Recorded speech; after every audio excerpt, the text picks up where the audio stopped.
The European Union just unveiled its most stringent sanctions against Russia yet, marking the 18th such package since the war in Ukraine started. And central to this new round is a sharp reduction in the oil price cap from the existing $60 per barrel to a figure around $45 a barrel.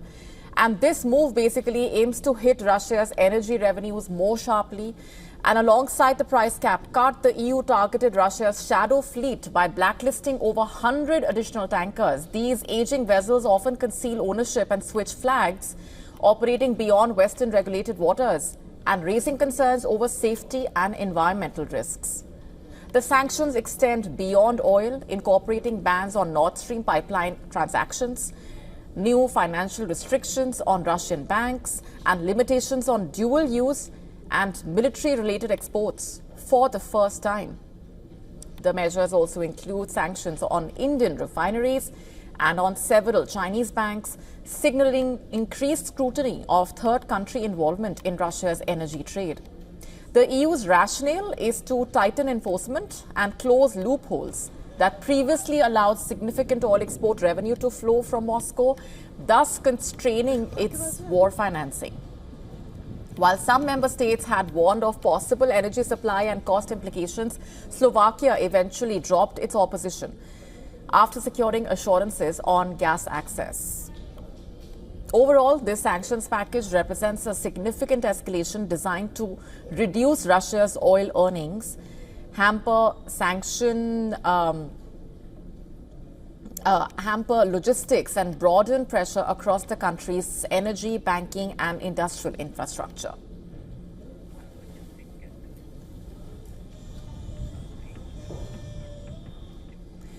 And for more on these developments, we have Greg Swenson on the show. He is a foreign affairs analyst and economist with us from Chicago. Thanks very much. I have to begin by asking you, how will a lower Russian oil price cap, according to you, affect the global crude prices?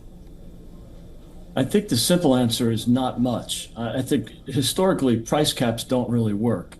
Now, actual sanctions do work, and you saw that 8 years ago with the sanctions on Nord Stream 2 that were imposed by the United States, and you've seen that with the condition of the Russian economy only 6 or 7 years ago, before the invasion of Ukraine. So I think sanctions can work, but price caps don't necessarily work, and I don't think they'll have much of an effect on global prices. The most important effect on global prices, obviously, is supply and demand. Supply is critical, and that's what's going to liberate energy prices, is increased supply specifically coming out of the United States. And of course, demand in China is actually going to be lower because they are the biggest importer of Russian oil, but their economy is in a very difficult place right now. Right. So could this trigger supply disruptions from Russia is also something that is being talked about?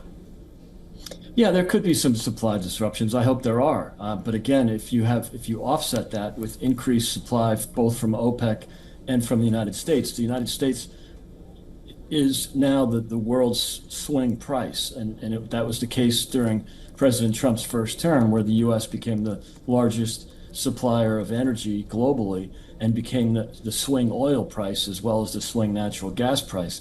So that's what's important here is bringing supply back. That will lower prices naturally, and that affects, just like it did 6-7 years ago, that affects Russia because Putin depends on oil revenues. Yes, maybe the cap will have an effect, but most importantly, the fact that oil prices or lower oil prices actually make it more difficult for regimes like the Russian regime, like Putin's regime, as well as the mullahs in Iran, to profit when they're facing both sanctions as well as lower oil prices. Right, and also, will China and India gain stronger negotiating power with Moscow after this move? I would think so. I mean, let's face it, the EU is only accounts for 6% of Russian oil supply. So again, I don't know that it'll swing the price that much. But yes, I think naturally, as Russia becomes more dependent on China and India for buying, I think they will have a stronger hand in negotiating those, meaning India and China. But remember, the Russian economy is facing great difficulties right now, so they don't have a lot of negotiating power. They're spending 7% of GDP on military, and that's the fourth highest in the world. And the other countries that are spending more of that have much more powerful economies as well as militaries. 1/3 of the government spending right now in Russia is on military and defense, and so that's why there's really rampant inflation in Russia right now. When you spend that much money on defense and security, you have a lot of the economy going toward defense and security. You're not producing widgets. You're not producing items that can be consumed. So then you have too much money chasing too few goods. That's why the central bank in Russia has raised interest rates to over 20% to try to control the inflation. So, they're in a really difficult economy.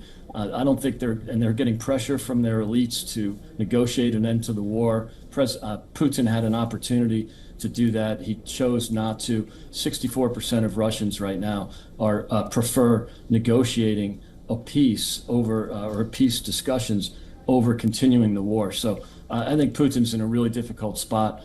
This brings me back to the first President Trump's first term, where he did impose sanctions on Nord Stream 2, and at the same time liberated the energy sector in the U.S. Of course, Biden did the opposite. He took the sanctions off of Nord Stream 2, and then of course squashed the energy sector as best he could in America, and that actually raised oil prices globally, again, because we were the swing price. So look, I think Putin's in a really difficult spot right now, and things will probably only get worse for him. Right. Also, how could this shift long-term trade dynamics between Russia and Asia? Well, I don't think there's much more that Russia can do in Asia. They're completely dependent on Chinese buying their oil. Yes, they can ship it to other countries, and they do. They can try to evade sanctions, but as long as these sanctions are enforced properly, I think it'll be devastating for Russia. And there might be a pivot to the east. Again, they're not terribly dependent on the EU or the European countries for selling oil. And we saw that when the invasion first started, and Germany had to pivot to buying coal, ironically, given their energy policies.